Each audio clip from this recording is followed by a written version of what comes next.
এটা পবিত্র মক্কায় পুরস্কার হিসেবে দেওয়া হয়েছে। فاز بالمركز الأول في الفرع الرابع محمد زكريا من جمهورية بنغلاديش মানে الشعبية. ক্যান ইউ ইমাজিন, এটা আসলে সত্যি ভাষায় প্রকাশ করার মতো না যে এটা কি দামি সম্পদ। আমি চাই যে এটা সবসময় তুমি হেফাজতে তুমি রাখবা শুনে ইনশাল্লাহ। খুশি হবা। এটাই আজকে মনে হয় 1000 মানুষ চুমুক হয়েছে এখানে এভাবে। বাংলাদেশের পক্ষে আমাদের জাকারিয়া প্রথম স্থান অধিকার করেছে, এটা বাংলাদেশের সম্মান। মক্কা তো দূরের কথা, বাংলাদেশ এয়ারপোর্টেও আসার সুযোগ হয় নাই।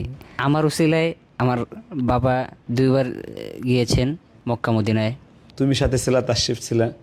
আমাদেরকে আল্লাহ রাব্বুল আলামিন হয়তো পরীক্ষা নিয়েছিলেন যে দেখি পুরস্কার না দিলে এরা কী করে। আসসালামু আলাইকুম প্রিয় ভাইরা, প্রথমেই আমাদের নবনির্বাচিত বিশ্বজয়ী হাফেজে কোরআন হাফেজকারী জাকারিয়াকে আমার পক্ষ থেকে একটি ফুলের তোড়া আমি দিচ্ছি। এটা সত্যি আসলে জাকারিয়ার জন্য কিছুই না, এরপরও আসলে আমি তো আসলে এসে পাইনি, সেজন্য আমার মনে একটা আক্ষেপ রয়েই গেছে যে এভাবে আসলে দিতে পারলে মনের একটা প্রশান্তি কাজ করবে আর কি। আলহামদুলিল্লাহ, মহান আল্লাহর দরবারে অসংখ্য শুকরিয়া আদায় করি যিনি আমাদেরকে পবিত্র কোরআনের মতো এত বড় একটি দৌলত দান করেছেন।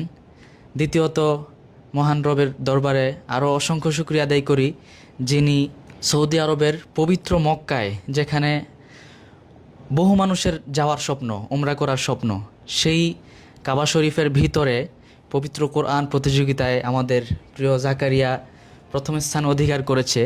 আমাদের আর খুশির ব্যাপার হচ্ছে আমাদের আর রায়হান ইন্টারন্যাশনাল মাদ্রাসায় আমি যখন প্রথম স্থান হই, এরপরে আসলে আমার একটা মনের চাওয়া ছিল যে আর রায়হান ইন্টারন্যাশনাল মাদ্রাসা থেকে যেন এমন একজন হাফেজে কোরআন বিশ্ব জয় করে।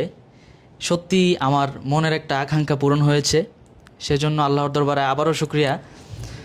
আমি আসলে দেশের বাইরে থাকার কারণে, মালদ্বীপ শ্রীলঙ্কায় আসলে ফ্লাইটে একটা দিন ঢিলে হওয়ার কারণে কোনোভাবেই আসলে এখানে উপস্থিত হতে পারিনি। আমাদের প্রিয় জাকারিয়া বিশ্বজয় করে এসেছে, এয়ারপোর্ট থেকে যে একটু মন ভরে রিসিভ করব, আপনাদেরকে জাকারিয়ার যে অর্জন এটা উপস্থাপন করব, অ্যাপ্রিসিয়েট করব, সেটা আসলে হয়তো আমার নসিবে ছিল না, কিন্তু আমি বরাবরই খুবই সন্তুষ্ট এবং খুশি হয়েছি। আল্লাহর কাছে অনেক শুকরিয়া আদায় করেছি যে আমাদের বাংলাদেশের সম্মান আমাদের প্রিয় জাকারিয়া বয়ে নিয়ে এসেছে সেজন্য। আর আমি বাজানকে তো মালদ্বীপ থাকা অবস্থায় বাজান খুব খুশি ছিল এবং আল্লাহর কাছে দোয়া করছিল যেন জাকারিয়া যেন বিশ্বজয় করতে পারে, প্রথম স্থান অধিকার করতে পারে। আমি সেই কনফিডেন্স দেখেছিলাম, তো আমিও দোয়া করেছিলাম। আর বাজান মানে অলওয়েজ এটা নিয়ে খুব ভেবেছেন, খুব পরিশ্রম করেছেন। এটা সত্যি আমার কাছে যেমন দৃশ্যমান, সেখানেও যারা ছিল কোরআনের পাখিরা সবার কাছেই এই বিষয়টা দৃশ্যমান ছিল। তো আমি মানে আমাদের সম্মানিত বাজানের কাছ থেকে একটু মানে জানতে যাচ্ছি আর কি, জাকারিয়ার কাছে একটু পরে আসি। আপনি তো মানে মন ভরে দোয়া করেছেন, সবসময় চেয়েছেন যেন জাকারিয়া প্রথম স্থান অধিকার করে। যখন আমি রেজাল্ট হয় তখন রেজাল্ট দেখছিলাম আর মনে মনে ভাবছিলাম যে এই বুঝি প্রথম স্থান অধিকার করে ফেললো।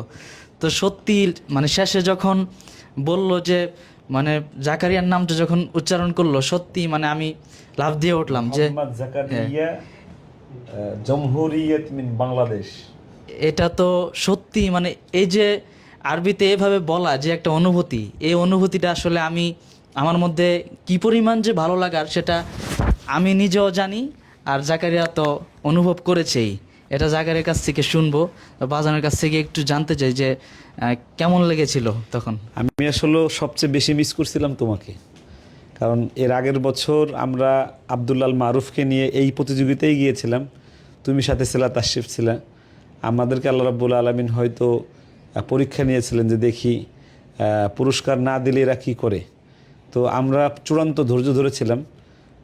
এরপরে এবছর গেছি, আমি ইচ্ছা করেই তোমাকে নেই, কারণ তুমি গেলে অনেক ভিডিও এমনি হয়ে যায়, কিছু মানুষ এটাকে একটু অন্যভাবে দেখে। তো এই জন্য এবার আমরা একটু ঢাকা থাকার চেষ্টা করেছি। আল্লাহর শুকরিয়া যে তোমার পরে বিশ্বজয়ের মুকুট আমাদের জাকারিয়া আর রায়হানের পক্ষে নিয়ে আসছে। এটা আসলে তুমি এয়ারপোর্টে যদি আসতে পারতা, তুমি তো আসলে ফ্লাইটের শিডিউলে এসে পড়ে গেলাম। তুমি থাকলে মানে আমরা আমাদের আনন্দটা একদম পুরো মাত্রায় 100-তে 100 হতো। এই একটা জায়গায় গ্যাপ ছিল, তুমি ছিলে না। তা আমরা সবাই এমনি দর্শকরাও মিস করতেছিল তোমাকে। তো আলহামদুলিল্লাহ এখন তোমার সাথে আরেকজন যোদ্ধা হয়েছে আর রায়হান পরিবারে, আলহামদুলিল্লাহ। তবে বাজান আমি মানে ভাবছিলাম যে আমি না থাকি সমস্যা নাই, বাকি বাংলাদেশের প্রত্যেকটা মানুষ জানছে যে বাংলাদেশের পক্ষে আমাদের জাকারিয়া প্রথম স্থান অধিকার করেছে। এটা বাংলাদেশের সম্মান, এটা শুধু আমাদের না, পুরো বাংলাদেশের সম্মান। না, এটা তো মানে 133 দেশ, তোমার জানা মতে আমাদের জানা মতে পৃথিবীতে এত বড় প্রতিযোগিতা আর হয় নাই। এটা তো এই বড় নিঃসন্দেহে। প্রতিযোগিতায় হারামের মধ্যে, মক্কাতুল মোকাররমার একদম হারামের মধ্যে প্রতিযোগিতায় 1 নম্বর হওয়াটা, এটা প্রত্যেকটা মুমিন হৃদয়ের শ্রেষ্ঠ চাওয়া। তো সেই শ্রেষ্ঠ চাওয়া আমার তো তোমার নিয়ে বলতাম না, আমরা 2015 সাল থেকে যে তোমার নিয়ে একটু বাইতুল্লাহ প্রতিযোগিতায় যাব, আমি সবসময় বলতাম আমরা চেষ্টা করছি। রায়হানকে নিয়ে আমি 2015 সাল থেকে নিয়ে 2025 সাল পর্যন্ত একাধারে এই প্রতিযোগিতা আমরা করেছি। 5 থেকে 7 বার 2 নাম্বার বানাইছে রায়হানকে, কোনোদিন এই জায়গায় আমরা চান্স পাই নাই। এটা রায়হানের জীবনের সবচেয়ে বড় দুঃখের জায়গা যে ইসলামিক ফাউন্ডেশন থেকে এই জায়গায় সে নির্বাচিত হয় নাই। কিন্তু আলহামদুলিল্লাহ রায়হানের পরে, রায়হানের দোয়ায়, আমাদের সকলের প্রচেষ্টায় নুরুদ্দিন জাকারিয়া টিকেছে। শুধু টেকে নাই, সে যে একদম সর্বোচ্চ যে সম্মান সেটাই নিয়ে আসছে আলহামদুলিল্লাহ। আলহামদুলিল্লাহ। জাকারিয়ার কাছ থেকে একটু মানে অনুভূতিটা জানতে চাই যে তুমি তো এই পৃথিবীর বুকে সবচেয়ে সম্মানীয় স্থান পবিত্র মক্কা শরীফে, হেরেম শরীফের ভিতরে আসলে মানুষ শুধু কাবা শরীফটা দেখার জন্য চোখের পানি ফেলে দিনরাত কাঁদে যে আমি একটু সৌদি আরবে যাব, মক্কায় যাব, একটু আল্লাহর ঘরটা দেখব। সেই হেরেম শরীফের ভিতরেই প্রথম স্থান অধিকার করাটা, এটা মানে কিভাবে আমি এটা আসলে বলবো, ভাষায় প্রকাশ করা তো সম্ভবই না। তো তোমার কাছ থেকে একটু অনুভূতিটা জানতে চাই যে আসলে কিভাবে ভাষায় প্রকাশ করবা এটা। এখানে হারাম শরীফের ভিতরে প্রত্যেকটা মুমিন মুসলমানেরই চাওয়া পাওয়া থাকে যে একটু বাইতুল্লাহ সচক্ষে দেখবে, একটু নবীজির রোজা শরীফ, রোজা মুবারক একটু দেখে আসবেন। শুধু দেখা যায় অনেকের 80-90 বছরের জীবনেও সুযোগ হয় না। বিশেষ করে আমার বাবার কথাই বলি, আমার বাবা 50 বছরে একবার, মক্কা তো দূরের কথা, বাংলাদেশ এয়ারপোর্টেও আসার সুযোগ হয় নাই। তো আমার উসিলায় আমার বাবা 2 বার গিয়েছেন মক্কা মদিনায়, আর আমি এই অল্প বয়সে আমি 2 বার গিয়েছি। তার ভিতরে একবার সৌদি রাষ্ট্রীয় মেহমান হিসেবে এই প্রতিযোগিতার জন্য যাওয়া, তারপরে সেখানে গিয়ে আবার সর্বোচ্চ রেজাল্ট নিয়ে আসা, এটা কোনোভাবেই ভাষায় প্রকাশ করা সম্ভব না। তো এখানে সকলেরই চেষ্টা প্রচেষ্টা ছিল।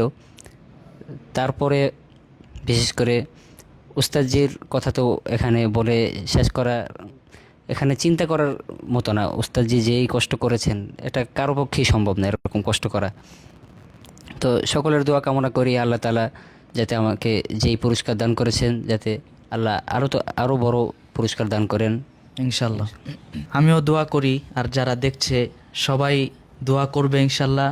আসলে কি দেখতে পারি ওই প্রাইসটা? যে আমি তো ওরকমভাবে দেখি না, আসার পরে মানে তুমি যে কি নিয়ে আসলে এটা একটু দেখা উচিত মনে করতেছি আর কি। আমি খুলবো? আপনি খুলবেন ইনশাল্লাহ। একসাথেই খুলি। মাশাআল্লাহ, এটা তো অনেক ভারী।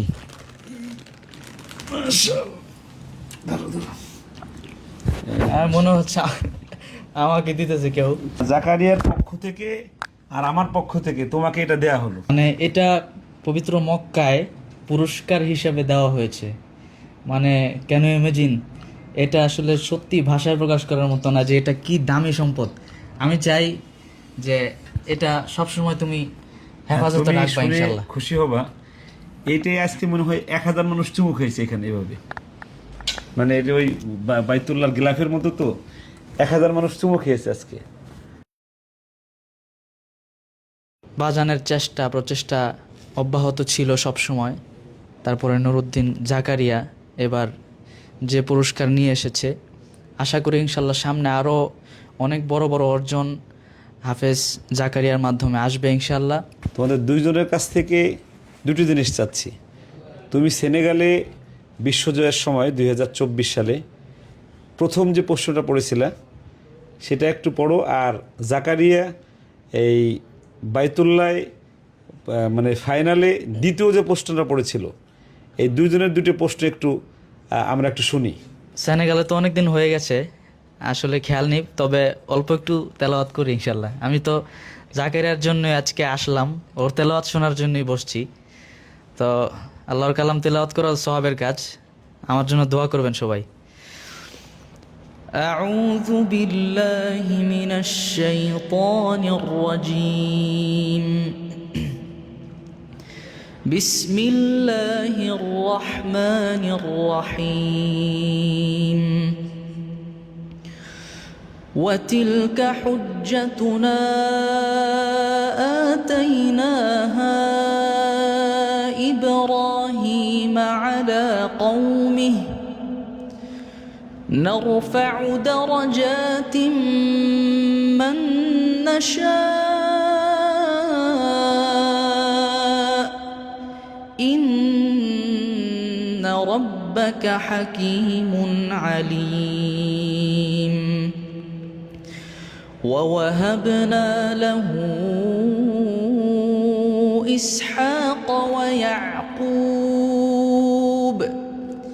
كلا هدينا ونوحا هدينا من قبل ومن ذريته داود وسليمان وأيوب ويوسف وموسى وهارون وكذلك نجزي المحسنين صدق الله العظيم. أعوذ بالله من الشيطان الرجيم. بسم الله الرحمن الرحيم.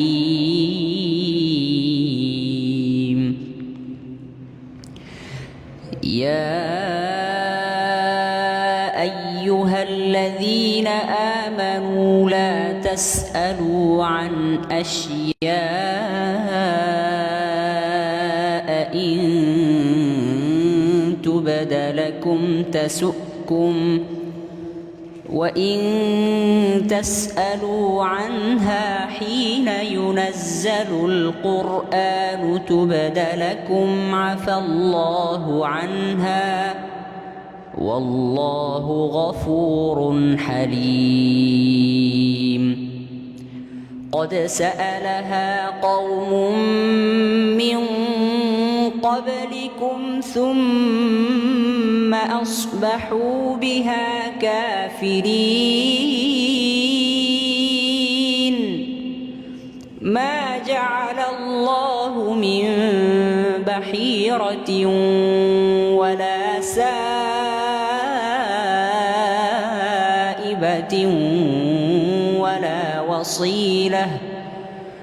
ولا وصيلة